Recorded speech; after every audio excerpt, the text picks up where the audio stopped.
presenta WowMX.tv.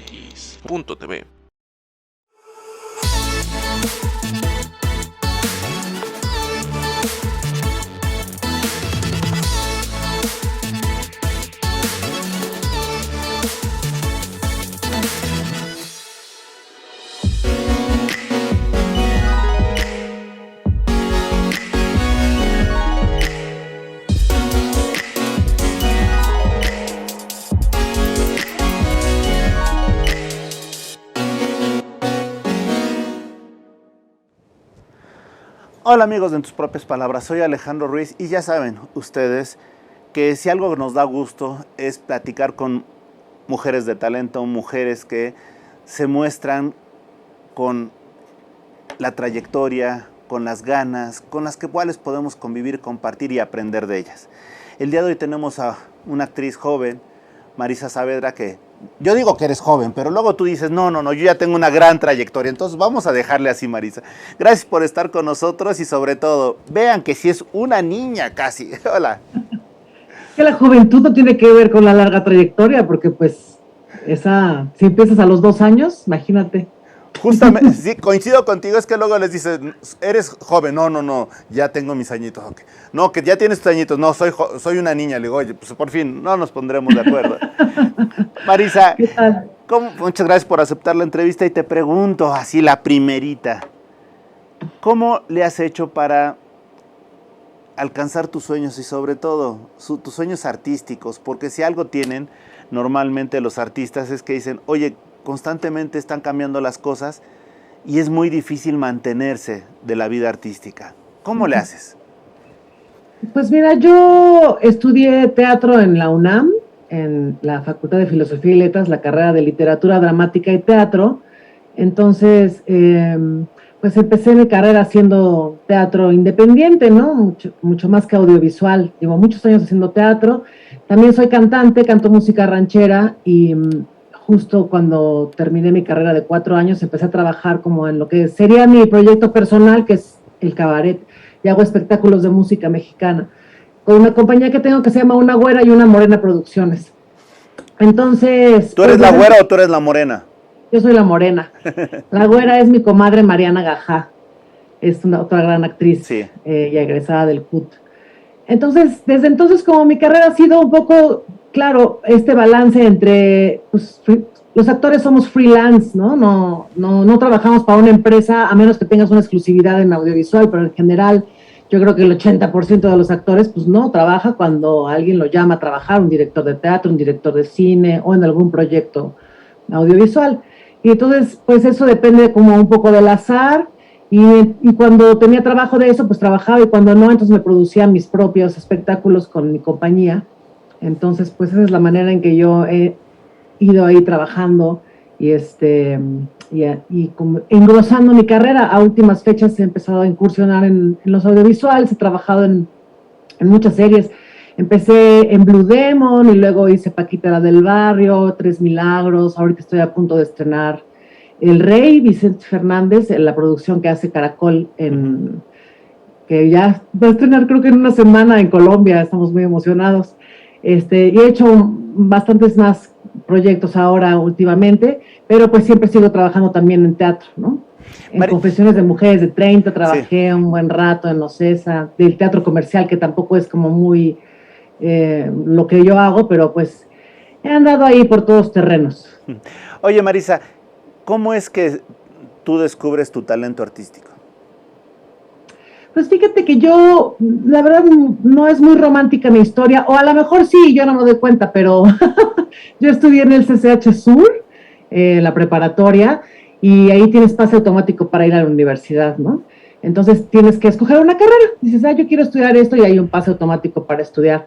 Yo la verdad es que quería estudiar canto, quería estudiar ópera, y intenté hacer el examen y no me quedé en la escuela de música de la UNAM, y entonces dije, pues, ¿qué otra carrera se parece a lo que quiero hacer? Y vi teatro, me metía y me enamoré del teatro haciéndolo, ¿no? O sea, mientras estuve estudiando, ahí me di cuenta que podría ser una buena actriz y que me gustaba hacer eso, ¿no? Estar en las tablas, y después, unos cuantos años más tarde, descubrí que me encantaba también combinar las dos cosas, ¿no? Cantar, aunque me decanté por la música popular mexicana, cantar y estar en el escenario al mismo tiempo, ¿no? Haciendo teatro. Oye, y una preguntota. Cuando tú ibas a la típica pachanga de la secundaria, de la prepa, ¿era de las que se echaba sus canciones ahí en medio de todos? ¿O ya te animaste a cantar después, ya que estabas un poco más instruida? Sí tenía un grupo en el CCH, creo. En la primaria, bueno, cantaba porque me gusta cantar, porque mi papá cantaba mucho. Él era maestro de primaria y yo me acuerdo mucho de la radio, ya sabes, el fonógrafo, música ligada a tu recuerdo. Ajá. Y él cantaba boleros y cantaba música ranchera, siempre canturreaba. Yo no tanto, pero sí me acuerdo que empezaba a cantar, pues así como canta uno en el baño, ¿no? Y después en el CCH sí tenía un grupo que ya ni me acuerdo cómo se llamaba, que hacíamos covers, y esa fue mi primera incursión a cantar en público, y ya después, pues ya, mariachi. Oye, y dentro de todo esto, normalmente cuando te gusta lo artisteado y todo, es difícil. ¿Para ti fue difícil el comienzo? Y sobre todo, ¿convencer a tu familia de que era tu vocación? Pues fíjate que no, afortunadamente no. Mis dos padres son maestros normalistas, o sea, maestros de educación primaria, y a lo mejor también fue por cómo empecé, porque finalmente es una carrera profesional, es una licenciatura en la UNAM, esta que yo estudié, ¿no? Que tiene que ver con la literatura dramática. Entonces, a lo mejor por ahí no era como, ay, me voy a meter directamente a los teatros o directamente a hacer televisión, ¿no? Que a lo mejor ahí yo creo que mis papás sí hubieran puesto un poquito más el grito en el cielo. Pero como esta es una carrera profesional, ¿no? Una licenciatura, pues no me pusieron ningún pero y creo que son felices viéndome ahí triunfar sobre los escenarios.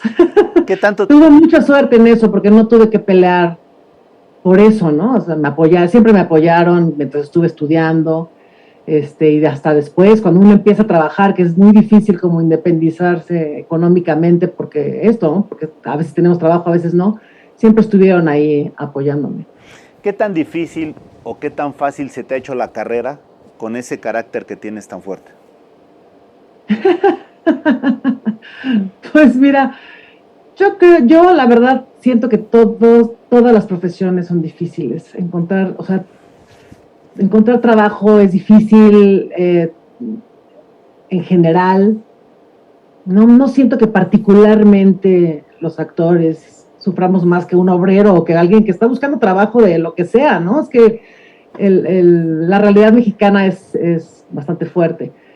Pero a lo mejor lo que tiene la carrera de más difícil es que sí hay una especie como de,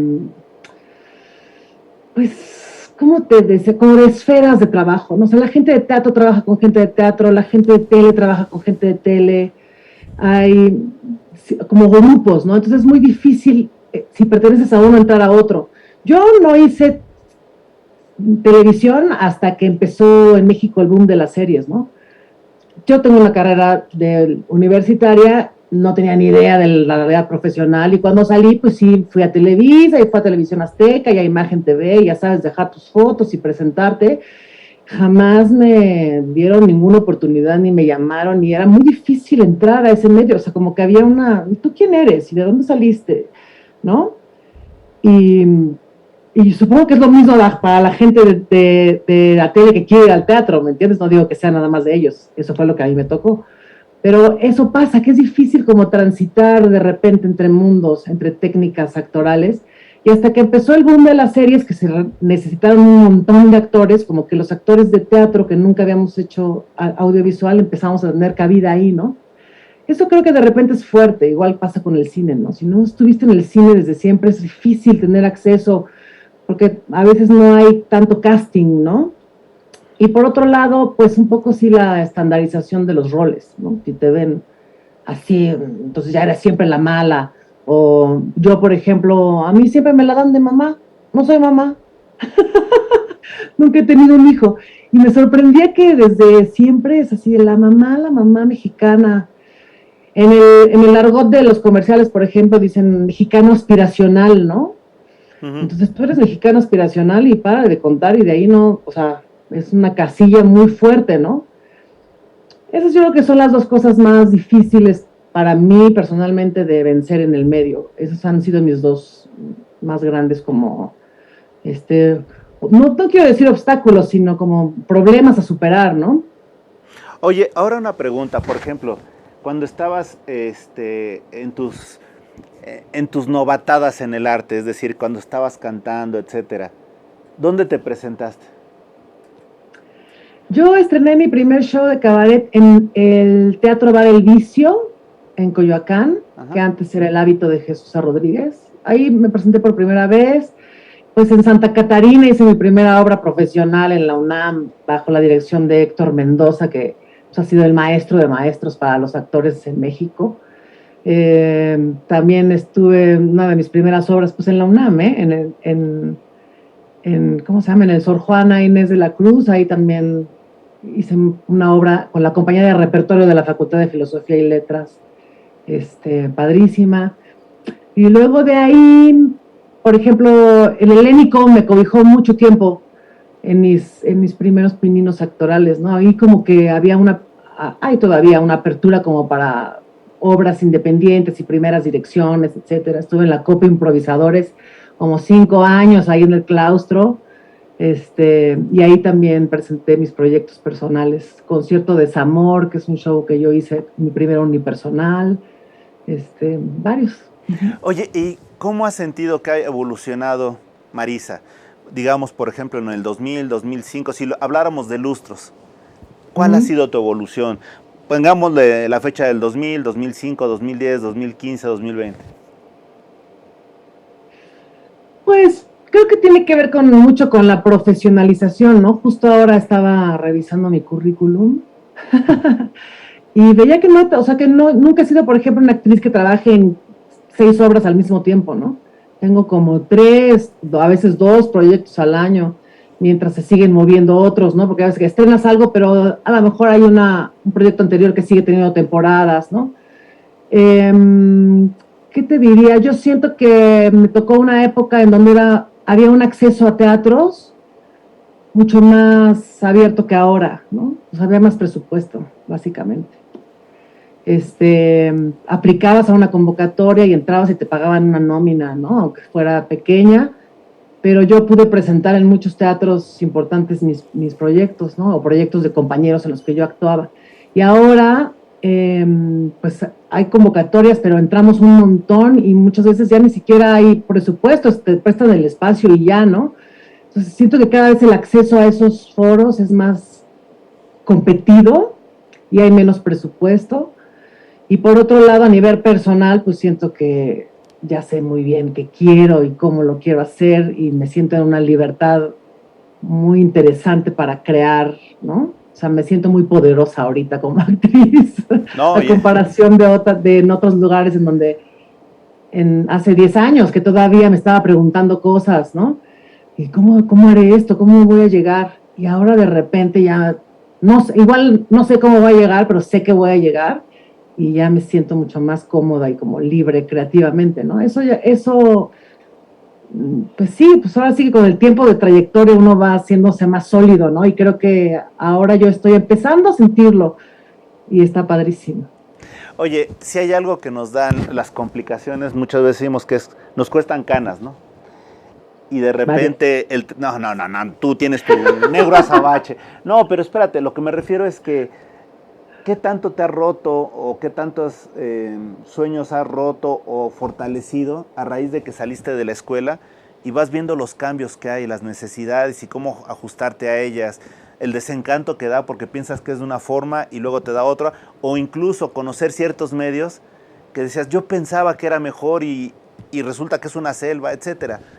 La experiencia, el desencanto de la vida, ¿cómo la has tomado? Pues yo creo que en su momento cuando te toca una mala experiencia, pues como que sí te desilusionas, pero afortunadamente no me ha durado mucho tiempo, ¿no? O sea, creo que, por ejemplo, mi compañía llevó un buen rato sin producir, ¿no? Como creo que 5 años. Y justo dejé de producir porque llegó un momento en que era muy difícil, ¿no? O sea, yo soy la productora, yo pago nómina de todos mis músicos, lo mío, escribo, dirijo, cargo cosas, consigo teatro, meto convocatoria y de repente llegaba un momento en que estaba muy cansada y llegaba la función así de, ¿vendrá alguien? O sea, ya mi preocupación era si iba a venir alguien para poder pagar a mis músicos, ¿no?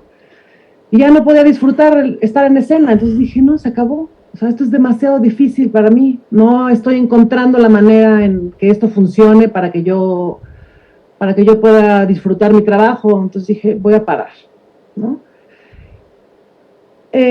Probablemente es que yo no soy, en el fondo, no gozo de la producción, ¿no? Mi temperamento no me da como para disfrutar esa parte de ser productora. Entonces, mientras yo no consigo un productor que se haga cargo de eso, pues va a estar difícil. Pero son las enseñanzas, ¿no? Es decir, yo no puedo cargar con esa responsabilidad yo sola porque me supera. Entonces me tengo que unir a gente que me ayude a resolver esto. Entonces, claro, en ese momento fue horrible y así de ya nunca voy a poder producir, pero creo que vas aprendiendo y dices, bueno, ok, pues es que no puedes ser Dios, no puedes hacerlo todo, alguien tiene que ayudarte o colaborar, y creo que así uno va aprendiendo, ¿no? Uh-huh. Si me cierran las puertas de una fuente de trabajo porque no soy güera, pues es que no soy güera, ¿no? O esta cosa que de repente es muy dolorosa para los actores es que, pues no sé, es que en las series no me dan chamba porque nada más quieren actores famosos, no sé qué, y entonces tú dices, bueno, pues es que es un negocio, o sea, la televisión es mucho más un negocio que arte, ¿no? Entonces, pues en el teatro sí puedes acceder a papeles porque no es un negocio y porque pueden confiar más en tus capacidades actorales, pero pues en la tele es un negocio, entonces yo no me voy a pelear con eso porque voy a perder, entonces no me voy a amargar y esa es otra gran enseñanza de la vida, ¿no? Entonces, bueno, si me voy a meter a esto, ya sé que esto así funciona, no va a cambiar para mí, ¿no? Es un negocio, buscan dinero. Habrá producciones que menos o más, pero en general un poco es así, ¿no? Entonces, creo que, pues eso, que uno tiene que ir asumiendo y entendiendo cómo funciona el mundo para que esas desilusiones no sean una amargura o otra cana, ¿no? O 10 más. Claro. Tú vas aprendiendo que, pues sí, que las cosas no siempre son justas, entonces hay que encontrar el lugar y saber qué batallas sí pelear y qué batallas no. Marisa, ¿cómo te ajustaste al signo de los tiempos? Es decir, de repente tú eres una actriz de teatro, pero resulta que hubo una transformación en el teatro de los espacios grandes a los espacios pequeños, al teatro en corto o teatro diminuto, al adecuar salas, casas para hacer ahí escenarios, etc. ¿Cómo te ajustaste a ese símbolo de los tiempos? Pues, fíjate que yo no hallo mucha diferencia, ¿eh? O sea, he hecho de todo, he hecho desde teatro al aire libre hasta teatro comercial, como te digo, mis espectáculos son unipersonales, entonces los he presentado en teatros chiquitos, en lugares muy reducidos, en cafés. Pues yo siento que cuando hay una buena técnica actoral, puedes transitar en esos espacios. Me parece más delicado transitar de un audiovisual al teatro, ¿no? O al cine, o incluso de la tele al cine. Pero dentro del teatro, pues yo creo que no me hace mucha diferencia, ¿eh? O sea, pues es que cada espacio tiene sus particularidades, pero creo que cuando tienes un buen entrenamiento, una buena técnica, puedes ser capaz de resolver. Eres una mujer polifacética. O sea, te toca a ti crear, te toca producir, te toca organizar, etc. Y mi primer pregunta, ¿qué tan difícil es ser un empresario o un emprendedor del teatro y no morir en el intento? Pues yo ya casi estoy muriendo en el intento, así que no sé si soy la mejor para responder esa pregunta. No me gusta, pues no, yo no es lo que quiero hacer, ¿no? O sea, la verdad es que lo hago porque no hay de otra, pero si pudiera no hacerlo, no lo haría. Yo creo que es difícil, que hay que tener estómago, pues sí, necesitas una personalidad particular para ser empresario. Yo creo que yo no la tengo. Yo me veo más en el lado creativo como artista, ¿no? Y a lo mejor por eso no he podido hasta cierto punto hacer explotar lo que yo hago, mi compañía, porque no tengo esa visión, lo he comprobado. Tengo algo de esa visión para que sea funcional, pero no entiendo ese mundo de los negocios. Ahora, otra de las cosas, obviamente cuando tú coordinas, cuando emprendes, cuando tienes la responsabilidad de una obra de teatro, pues tú ya tienes una disciplina, tú eres una mujer disciplinada, inmediatamente se nota, con tus locuras pero disciplinada.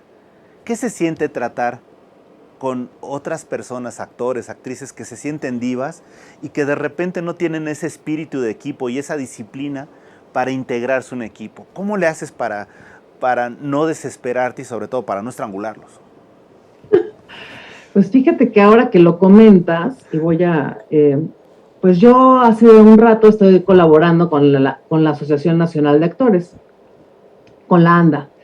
Y justo cuando entré a trabajar al sindicato, en la oficina de comunicación social, pues empecé a abrirme a otras partes del gremio que yo no conocía, ¿no? Pues nunca había, la verdad, convivido con actores, con stunts, con gente de doblaje, pues, incluso con la gente que hace tele, que está formada en televisión, etcétera, etcétera. Entonces, la verdad es que ahí me di cuenta, porque me he sentido muy afortunada siempre de tener un grupo como de personas a mi alrededor con las que he trabajado y estudiado, que pues, me caen muy bien y que somos bastante comprometidos y disciplinados y teatreros así de, ya sabes, ensayos de 10 horas y venga, vamos, ¿no? Como si hay esta cosa de unidad y de trabajar juntos. Y cuando entré al sindicato me di cuenta que hay muchos tipos de actores que yo no conocía y muchos tipos de realidades, ¿no? Y otras disciplinas o no disciplinas. Y la verdad sí me costó trabajo,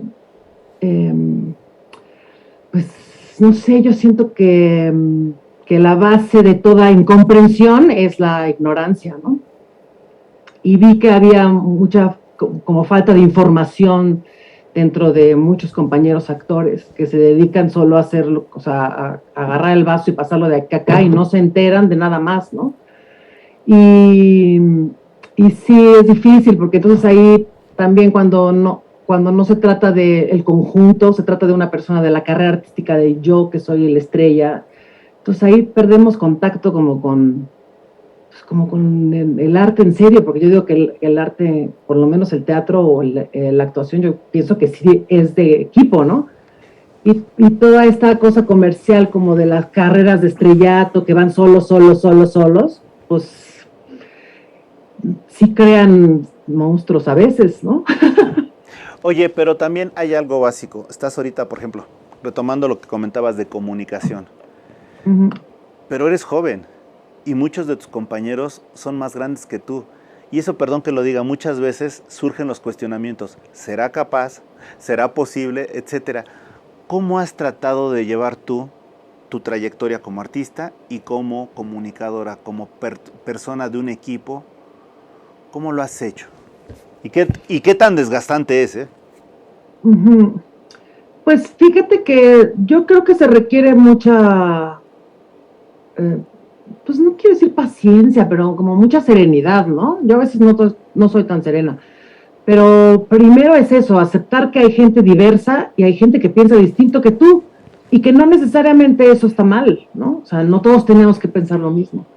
Entonces, cuando entré a trabajar acá, te digo, me di cuenta de eso, que había un montón de discursos diferentes al mío, muchos diametralmente opuestos y otros por pequeñas diferencias, pero que le tenía que hablar a todos, ¿no? Y que no me podía enemistar con el que no pensara como yo. O sea, yo le hablo a una comunidad, a un gremio que es muy distinto y que cada quien tiene sus necesidades, pero pues hay que entender y ser,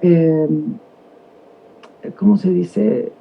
Pues sí, hay que entender las circunstancias de todo mundo para llegar a todo mundo, ¿no? Entonces, bueno, alguien puede pensar algo distinto que yo, pero tenemos que entender la realidad más o menos de manera parecida, ¿no? Aunque no estemos de acuerdo. Entonces, bueno, pues es un ejercicio como de análisis y de tolerancia y pues también de amor, ¿no? De de decir, bueno, lo que yo quiero o creo va más allá de las diferencias personales. Entonces, pues yo creo que es eso, es darse bastante tiempo para pensar en el otro realmente, para entender al otro, porque entender por qué dice que no. Porque si yo pienso que sí, ¿por qué esta persona dice que no? Ah, es por esto, ok. Bueno, si es una opinión, igual no la voy a cambiar, pero sí podemos platicar de todo lo que hay alrededor, a ver si en una de esas nos ponemos de acuerdo, ¿no? Ahora bien, por ejemplo, retomo un poquito lo que comentabas de tu trayectoria profesional. Me comentabas que tienes una compañía de La Rubia y La Morena con esta Mariana Gaja. Uh-huh. Bueno, antes que nada, para que la gente se ubique, ¿cómo empezó esta compañía?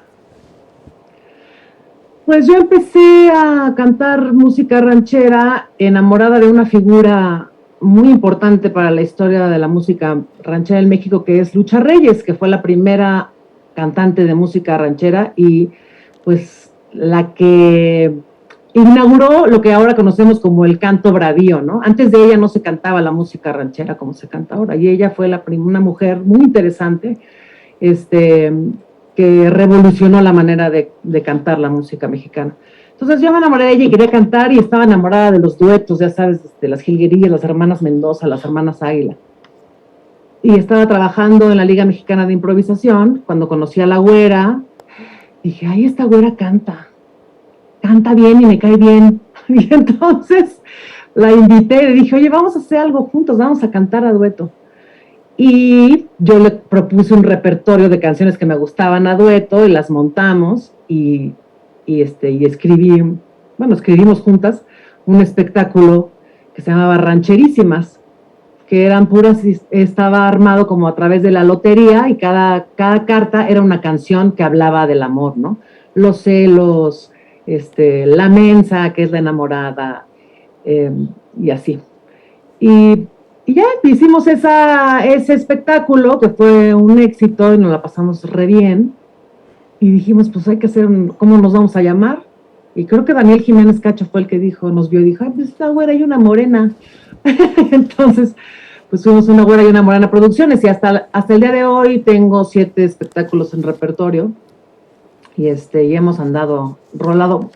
Hice con La Güera 2 y yo he hecho después monólogos y otro par de cosas bajo ese nombre. No, pues qué padre. Oye, y otra de las cosas, tú sabes, y lo dijiste, ponerte de acuerdo con otra persona que tiene tus intereses afines, pues puede llegar a ser desgastante, pero sencillo.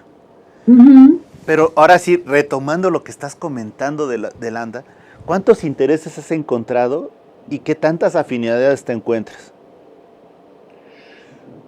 Pues fíjate que me he encontrado pocas afinidades porque la gente, por ejemplo, de teatro independiente, de este teatro de universidad, ¿no? Pues casi no está en la anda porque el teatro es muy difícil de cotizar, ¿no? Ganamos tan poco dinero que es muy difícil cotizar, uh-huh. La verdad. Cuando estás en un escenario esperando a ver si llegan 2 personas para dar la función, pues imagínate si vas a pensar en andar cotizando a la anda, o sea, no hay manera. Entonces, mucha de esa parte del teatro del que yo vengo, pues no está en el sindicato, entonces realmente no hay pocas personas que conocí con las que compartía cosas.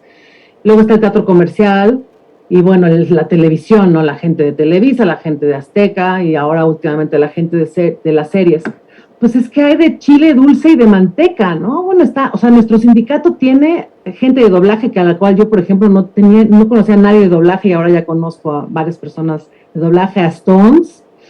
Hay gente que todavía trabaja en la música popular mexicana, hay gente que trabaja en los restaurantes como en El Arroyo, ¿no? Cantando, o músicos que fueron muy importantes en la época del cine de oro, ¿no? Que no necesariamente eran actores, pero eran actores porque eran parte principal del show, ¿no? En todas estas películas siempre había música mexicana y vedettes. Entonces, pues hay una cantidad de mundos muy distintos, ¿no? O sea, ¿qué va de una vedette, ¿no? De una bailarina, tal cual, a alguien que estudió en la UNAM o alguien que se formó directamente en la tabla cuando tenía, como te digo, 2 años con los Fábregas, ¿no? O sea, son mundos absolutamente diferentes, modos de trabajar absolutamente diferentes. ¿Qué va de eso a pues la chava guapa que tiene exclusividad en Televisa de no sé cuántos millones de pesos, que solo ha hecho eso, ¿no? Pues somos muy diferentes. Todos somos actores, pero somos muy diferentes, ¿no? Hay actores que piensan que se ofenden porque les dices que son trabajadores, ¿no? Yo que entré a trabajar al sindicato, es un sindicato, ¿no? Entonces, pues, ¿qué hace el sindicato? Pues defiende los derechos laborales de los trabajadores, en este caso, trabajadores actores. Entonces yo ponía en mis cosas así, los trabajadores actores, y me ponían comentarios así de, los actores no somos trabajadores. Ah, caray, ok. Pues, ¿en qué mundo vive esa persona, no? O sea, piensa que ser actor es ¿qué es ser actor? Pues es trabajar, ser trabajador. Entonces, bueno, así de discrepantes son las realidades, ¿no? Entonces, sí hay muchas diferencias absolutas, pero al final yo creo que justamente en este caso el sindicato, pues tendría que ser ese lugar en donde todos nos convergemos, porque lo que nos interesa no es lo que hacemos, o sea, no es el resultado de nuestro trabajo, sino que nuestro trabajo sea protegido por una institución, sea protegido por el gremio en conjunto, ¿no? Entonces a mí, o sea, no me importa si qué haces, o si eres estrella, o si no eres estrella, si ganas 3 pesos o no, me importa que cuando trabajes, pues tengas las mínimas condiciones para que tu trabajo sea, pues sea sano y seguro, ¿no? Y digno. Ahí deberíamos converger, ¿no? En todo lo demás, ¿no? Pero sí hay una cantidad, o sea, sí es muy diferente la gente una de otra, ¿no? ¿Cómo les hablas a todos? Es casi, sí me rompe un poco la cabeza, ¿no? La verdad. Y ahí es cuando lo que está tan de moda, los multiversos, se vuelve realidad, ¿no? Porque tú tienes tu percepción contra la de todos, y tienes razón, son tan disímbolos que dices, ah, caray, ¿cómo unificar un mismo lenguaje? Sí, sí, sí. Y te pregunto, ¿cómo llegas tú al sindicato? Pues cuando empiezo a trabajar en televisión, ¿no? Me empiezan a llamar a series y de repente llega un delegado y me dice, fírmale aquí, yo soy la ANDA, y yo, pues, ¿qué es la ANDA? Y entonces, yo que la verdad, digo, te digo que vengo de padres normalistas, entonces yo estaba en las marchas de los maestros desde que era adolescente, ¿no? Entonces sí tengo una formación política importante. Creo que en general los artistas no la tienen, no les gusta entrar ahí a la polémica de la política, en el buen sentido, porque sí a algunos les gusta el hueso, pero no, me refiero a la formación política en serio, ¿no? Entonces, pues nada, como estaba hablando y resulta que de repente empiezo a cotizar, porque sí, ¿no? Dije, pues yo quiero saber qué es esto. Entonces, en el camper me sentaba con el comisionado sindical y le preguntaba, bueno, ¿y cómo? ¿Y qué? ¿Y para qué? ¿Y esto de dónde? ¿Y cuánto me descuentan? ¿Y cómo me doy cuenta?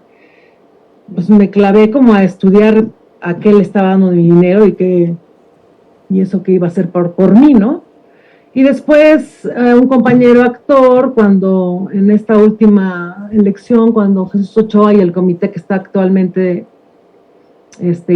estaban haciendo campaña, pues amigos en común que saben cómo soy, me dijeron, oye, pues vente, me hablaron del movimiento y estuve de acuerdo con el movimiento que quería democratizar y modernizar el sindicato. Pues empecé a trabajar con ellos como en el movimiento Anda tú a saber, ellos ganaron la elección y después me invitaron a trabajar. Me dijeron, ay, tú hablas muy bonito, ¿por qué no nos ayudas con la oficina de comunicación social que no existía en el sindicato? Había una oficina de prensa que se llamaba así, que era una persona, y había una revista que se llamaba La Voz del Actor, que pues nadie conocía más que los que iban ahí a la ANDA, que era una revista como, pues sí, de unas cuantas hojas con fotos de los eventos que hacían, y ya, ¿no? Pero no había más. Creo que había una página de internet que estaba ahí medio cuachalangueado. Y nada, pues me invitaron, entré, entonces le empezamos a dar vida a las redes sociales Andactores y creamos una página nueva de internet para el sindicato, en donde está toda la información del sindicato, de trámites y servicios. Hay muchas cosas interesantes, se ponen las convocatorias y pues sí, a empezar a comunicar, ¿no? Porque mucha gente ni siquiera sabe de qué se trata el sindicato, cotizan pero no tienen ni idea. Así empecé, así entré, como no queriendo la cosa. Y fíjate que me llama la atención, pensé que ibas a decir, y si saben cómo soy, ¿para qué me invitan, no? Pues es que, no, al contrario, digo que hicieron bien en invitarme, porque es difícil trabajar en el sindicato y también es difícil como que la gente quiera comprometerse realmente con el sindicato, ¿no? Es muy fácil hablar desde la barrera, ¿no? Y decir, ay, es que ustedes son unos bla, bla, bla, bla, bla, bla, bla. Pero es mucho trabajo y al final sí es una comisión, ¿no? No te pagan como un profesional, o sea, yo no gano 45,000 pesos como debería ganar alguien que se dedicara a hacer la comunicación de toda una empresa, ¿no? En este caso de un sindicato, somos un sindicato enorme. Se hace como un poco por amor al arte, es una ayuda que le das al sindicato. Yo trabajo para el sindicato en esto y además tengo que trabajar para vivir, ¿no? Pero es mucho tiempo invertido, todo el mundo te odia, la mitad del mundo te odia y todo el mundo te ama. Pero finalmente es una contribución al sindicato, que el sindicato somos todos, es un grupo de actores. A mí la ANDA me ha dado mucho, ¿no? En el poco tiempo que llevo trabajando me ha dado mucho la ANDA. He tenido servicio médico, pues he estado cuidada en mis llamados. Yo trabajé en publicidad mucho tiempo y no me daban de comer, eran llamados de 20 horas, a nadie le importaban, a veces nos cambiaban así en la calle donde estuviéramos trabajando, y de repente digo, bueno, esas cosas son cosas que uno da por sentado, pero yo cuando me contrato por ANDA, ya tengo un camper, y tengo viáticos, y tengo pago de horas extras, y tengo un montón de beneficios, ¿no? Me caigo y tengo seguro médico. Cuando he tenido la oportunidad de cotizar, tengo seguro médico para mi mamá, que lo utiliza. Es decir, yo he gozado de los privilegios de tener un sindicato. Me parecería terrible que dejara de existir. Entonces, yo sí estoy dispuesta a trabajar por él, ¿no? Un rato, ayudar a que cada vez sea mejor. Sí. Y ya no me acuerdo cuál era la pregunta, ¿ves? No te preocupes, pero fíjate, no, lo que me está gustando es que estás comentando algo que es muy tuyo, tu experiencia, y yo creo que eso es verdaderamente grato. Porque muchas veces dicen, no, pues es que él, ¿de qué va a hablar si no tienes experiencia o no sabe lo que pasa? No, tú sabes lo que pasa. Uh-huh. Que te haya tocado vivir cosas distintas, eso es otra situación, pues nadie puede vivir lo mismo, ¿no? Bueno, entonces te decía que es muy fácil eso, verlos todos detrás de la barrera, ¿no? Yo lo veo ahorita, por ejemplo, con esta gran polémica que hay del voto electrónico y el voto presencial, ¿no? O sea, hay elecciones, hay de parte de la actual administración, digo, aquí voy a dar mi opinión personal, no como representante del sindicato, sino mi opinión personal. Marisa Saavedra, eso es lo que yo pienso como actriz, como parte como una socia más del sindicato, ¿no? O sea, se quiere que el sindicato se modernice y entonces dices, venga, voto electrónico, padrísimo, pandemia, no te puedes mover, la ciudad cada vez es más difícil de transitar, a veces uno está trabajando y no puede ir a votar o no puede ir a hacer cosas hasta la ANDA y entonces dices, está perfecto, venga el voto electrónico, ¿no? Y además está avalado por una institución federal como es el Centro de Conciliación y Registro Laboral. Entonces, sí, todo, sí, anda moderna. Bueno, voto electrónico, no. No, ¿por qué no? ¿Por qué no? Porque no confiamos en el voto electrónico. O sea, como si la confianza, como si una opinión personal fuera más importante que la validez jurídica, que la necesidad de una gran parte del gremio por modernizarse, que los beneficios que esto implica para el sindicato, que es que más gente participe, que se gaste menos dinero en ¿cómo se dice? En producir las elecciones, ¿no? Porque no hay que mandar actas a provincia, no hay que imprimir cosas, no hay que rentar el teatro, no hay que pagarle a la gente para que esté 5 días en las votaciones. Hay muchas cosas que son positivas. No, porque no y porque no. ¿No? Y es de una intransigencia que dices, oye, párate de este lado, ponte a pensar en otras cosas distintas a lo que tú piensas para ver si tu opinión de veras es tan correcta, ¿no? Entonces yo digo, bueno, ¿qué es lo que no les gusta? Que no pueden quieren ir personalmente a votar. pueden ir personalmente a votar, electrónicamente, pero pueden ir personalmente a votar, pueden caminar a la anda, si no quieren ellos solitos, y ahí va a haber gente del Centro Federal que los va a ayudar a votar electrónicamente, ¿no? O sea, no es por eso, no es por la accesibilidad del voto, es porque desconfían, porque según ellos va a haber fraude. Pero, pues, eso es una opinión, ¿me entiendes? Y no puedes basar el futuro del sindicato en una opinión personal. Entonces hay que ponerse un poquito del lado oye, hay una institución que está reglamentando esto, hay manera de comprobar si hay un fraude o no. O sea, no porque no me gusten los frijoles voy a prohibir los frijoles a todo México, ¿no? Claro. No sé. Y además algo muy importante, tú lo has visto en comunicación, por más que quieras hacer las cosas sencillas y tratar de llegar a la gente, no siempre la comunicación funciona, no por ti o no por ellos, sino por alguna situación que no estás considerando o ellos no están considerando. Pero lo cierto es que ya viene esta situación, ya viene esto que está hasta este momento está el voto electrónico, con la otra opción de la voto presencial. Siempre habrá objeciones para las cosas. Desde el voto presencial, no es que ya tienen urnas embarazadas o que ya vienen cosas extrañas en las urnas o que no contaron bien, etc. Siempre lo vas a tener. Por el otro lado, este voto electrónico que debería generar cierta certidumbre, pues resulta que es lo más incierto porque no se puede manipular, etc. Y llega el momento en que dices, bueno, así votáramos por Ouija o por alguna otra situación o fuéramos a sus casas y recabáramos las firmas, esto es cuestión de no creer en lo que estamos haciendo o simplemente adelantar un posible resultado que tú temes, porque puede ser que no te favorezca. Y aquí yo te pregunto desde el punto de vista de comunicadora, ya se va a dar eso, pase lo que pase, ya va a haber alguien que tiene que ganar, y eso le conviene a todos, porque hasta en tanto no se dé esa certidumbre que hay un secretario, todavía vamos a seguir en una situación verdaderamente de confrontación continua, desgastante para todos. Yo te hago la pregunta como comunicación, ¿qué harías para sensibilizar a la gente de que se tiene que llegar a ese momento y al día siguiente todos somos hacia el mismo fin? No te diría que todos somos hermanos porque eso es muy, muy surrealista, que todos estamos en el mismo barco. Uh-huh. Pues yo siento que tiene que ver con el trabajo del CEN, ¿no?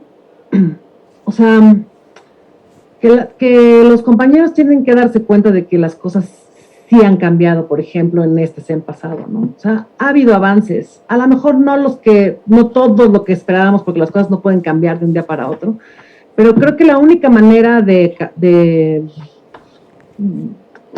no enemistarnos es teniendo información y teniendo la voluntad de no enemistarse. Voy a hablar tal cual, otra vez te digo, como a nivel personal, ¿no? O sea, la compañera Laura Zapata. Yo me acuerdo que desde que la campaña pasada, pues nos trataba con la punta del pie, ¿no? O sea, ¿quiénes son esos y zarrapastrosos? Y siempre odió al movimiento. Cuando el movimiento ganó las elecciones, pues odió al CEN y nos sigue odiando, ¿no? O sea, yo, por ejemplo, digo, yo no voy a convencer a la compañera Laura Zapata. Ese ya no es mi target. Hay personas que no quieren, ¿no? Y también hay que entender eso. Hay personas que probablemente puedan cambiar de opinión, hay otras que simplemente no lo van a hacer porque están muy convencidas de lo que quieren, ¿no? Entonces, esta reposición de elecciones se hizo, por ejemplo, porque ella metió una queja al Centro Federal de Conciliación, ¿no? Porque no la dejaron inscribir su planilla. El Centro Federal de Conciliación le dio la razón. Se repitió una elección en la cual la planilla azul plata ganó porque ella metió una queja y le dieron la razón. Y estos compañeros pues dijeron, pues ni modo, ¿no? Nosotros pensábamos que si era justo no dejarla jugar y la autoridad dijo, no, es injusto y va de nuez. Y ahí hay voluntad de decir, pues ni modo, adiós nuestra victoria, vámonos otra vez a realizar el proceso, ¿no? Ella está segura que este nuevo proceso está amañado. ¿Cómo va a estar amañado? Si hubiera estado amañado, no hubiera existido otro proceso porque ya la planilla tenía la victoria, ¿me entiendes? Entonces, ahí no hay conciliación. No hay manera de conciliar si de entrada estamos tan como apartados, ¿no? Se repite el proceso, es porque la autoridad así lo decide, no porque la ANDA lo decida, es 100% virtual, y no quieren, cuando se repite la elección por ella, por esa compañera. Yo no le puedo hablar ya a esa compañera, ¿no? O sea, yo lanzo un mensaje de, vamos todos a votar, hay que repetir esa elección para garantizar que sea democrático, para que todos participemos y elijamos a quien queramos, ¿no? Inscríbanse. Pues ahora sí que con las razones, ¿no? ¿Por qué sí es legal el voto electrónico? ¿Por qué no se hace con base en los estatutos? Todo eso ya si entras tú a la página de internet de la ANDA, todo está explicado. Es por ley, ¿no? Es la Ley Federal del Trabajo dispone que así sea en caso de un conflicto, que las elecciones no sean conforme a los estatutos, sino conforme a otras reglas que ellos imponen, ¿no? Y que en este caso es este proceso que se llama de duda razonable. Pues yo ya lo expliqué, ya lo explicamos, ¿no? Con pelos y señales, con artículos para que los puedan leer. Si después de eso el comentario siguiente es fraude, están violando la Ley Federal del Trabajo y la Constitución, pues dices, no, pues ya qué hago. O sea, aunque le rece a Chalma, ¿no? Lo que uno hace es seguir explicándose. Yo creo que la base es la información. Dar información, acceso a la información, y ahí si tú quieres leerla y entenderla, pues encontrarás luz, y si no, pues no, ¿no? Pero creo que esa es la única manera, dando información. Cada paso que doy, informo qué hago, por qué lo hago, para tratar de que tú me entiendas, así como yo estoy entendiendo yo estoy entendiendo que tú no confías en el voto electrónico. Entonces yo te doy un montón de argumentos para decirte por qué sí debes confiar, ¿no? Porque así se hizo una elección, porque es un sistema desarrollado por la Secretaría del Trabajo, te doy todo. Ya si tú no quieres pues darle un voto de confianza, ni siquiera hacer de voto allá del voto electrónico, pero darle un voto de confianza y decir, bueno, sí voy a ver cómo funciona, pues ya, ¿qué vamos a hacerle, no? Información. Y fíjate algo curioso, que a raíz de que tuvimos esta apertura para charlar con algunas de las personas que están en este proceso electoral platicando y dándonos sus opiniones, me ha llegado más de 100 videos de por qué no, pero no he visto uno de por qué sí. Y yo creo que ahí algo debe de estarse haciendo, porque pues, es lo que tú comentas, informar. El por qué no, si ya lo están manifestando, pues entonces junten con el por qué sí, y hacer esto, ¿no? Dar elementos a la gente para que vote y que tome la mejor decisión por el gremio. Porque si no, o sea, el único punto es que con esta división tan grande, independientemente de quién gane, todos perdemos. Sí, absolutamente. Yo también creo que, pues sí, que yo no estoy conforme con decir, bueno, si no quieren participar, que no participen, no, al contrario, no, ojalá participaran, ojalá pudiéramos encontrar, pues eso, un punto medio, ¿no? Porque aunque gane quien gane, pues vamos a seguir siendo como acérrimos enemigos. Yo no entiendo por qué. Es interesante que me comentes esto de los videos, porque también esa es una manera de ver que a lo mejor tiene que ver con mi formación, pero de los medios, ¿no?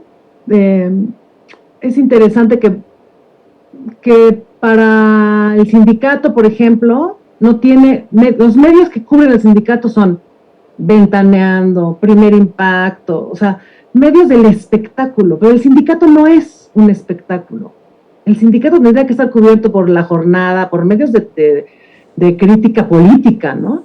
Aunque seamos artistas, es interesante que la mayor parte de la información que uno ve es de índole del espectáculo, del chisme, y entonces, ay, ahora Cintia Clitbo ya se agarró con Jesús Ochoa, ya, ¿no? Que la verdad es chisme, y eso es lo que les importa, ese es el impacto, ¿no? Lo hace muy bien, y en este caso, por ejemplo, nuestros compañeros que están en oposición a la votación electrónica, pues lo han hecho muy bien, porque son compañeros mediáticos, ¿no? Son figuras reconocibles, muchas del mundo del espectáculo, que suben un video y que sí tienen cierto impacto. Y hasta ahorita, pues sí, un poco el sindicato lo que hace es informar desde la institución, Y entonces, digo, tú puedes entrar al Instagram del sindicato y tú me dirás si no está esa información. Todo está lleno de posts con esa información, pero sí, no lo hacemos a través de esta estrategia, ¿no? Vamos a hablarle a los famosos para que hablen de esto y entonces llamar la atención. A lo mejor es un error y habría que evaluarlo, ¿no? Pero tengo esa impresión de que yo siento que el sindicato tendría que ser una cosa interna, ¿no? O sea, nos convoca a nosotros actores desde el punto de vista de los trabajadores. Entonces, no puedes abordar las noticias desde el escándalo. Y eso es algo de lo que de repente nos gustaría alejarnos, porque la ANDA siempre ha estado ahí, ¿no? Siempre ha estado en el escándalo, siempre todo es un escándalo y ya se jalan los pelos y ya se agarraron de las greñas en la asamblea. Yo me acuerdo que en las asambleas, las primeras que yo estuve, no queríamos dejar pasar a la prensa. ¿Qué tiene que hacer Televisa dentro de una asamblea en un sindicato? ¿Dónde lo has visto? ¿En sindicatos de qué índole? No solo en el nuestro. ¿Y a qué van? No van a hablar de lo bueno que pasa en el sindicato, van a hablar de cuando se cayó, se peleó, le gritó, la arañó. Entonces, bueno, siento que esta campaña un poco que está sucediendo ahorita con la votación va también por ese sentido, ¿no? Hay una campaña donde están gritando desaforados sin decir nada, solo dicen no y están violando. Tampoco explican por qué, ni cómo, no dan muchos argumentos, ¿no? Pero bueno, sí, tienes razón en ese aspecto, ¿no? Es distinto, ¿no? La voz que se oye, pues es mucho más esta porque es más mediática. Pero pues yo invitaría a mis compañeros actores también a que se acercaran a las redes de la ANDA, porque información hay y está a su disposición, ¿no? Y tenemos muy buena disposición para resolver sus dudas. Yo me la paso contestando cosas en Twitter y en Facebook y en Instagram. Si quien me pregunta qué por qué, pues la institución responde, ¿no? Claro que sí, Marisa. Ojalá que llegue el momento en que esta masificación del conocimiento sea para construir el sindicato fuerte que ustedes, los actores, merecen. Y nada más, sí. Obviamente, por su propia y especial naturaleza, siempre será destacable el problema, el conflicto, las agresiones o lo que sale de la realidad o esa cosa distinta, más hablando de que son figuras del entretenimiento en esencia, que otra situación. Pero bueno, Marisa, te agradezco mucho y solo me queda en este último minuto que tenemos una pregunta que hacerte. En tus propias palabras, ¿quién eres? Yo soy Marisa Saavedra, actriz y cantante. Perfecto, y nada más me dicen de producción. Oye, las dos eran par de guapas cuando cantaban, ¿eh? Bueno, nada más ahí, por Mariana y por ti. Todavía, ¿eh? No, aquí están, no, pues es que ya no te han visto cantar, por eso digo, eran. Pero pues muchas gracias por estar con nosotros. A ti, muchas gracias. Y gracias a ustedes que nos han seguido, esto ha sido en tus propias palabras. Hasta la próxima. Adiós. Wow. MX.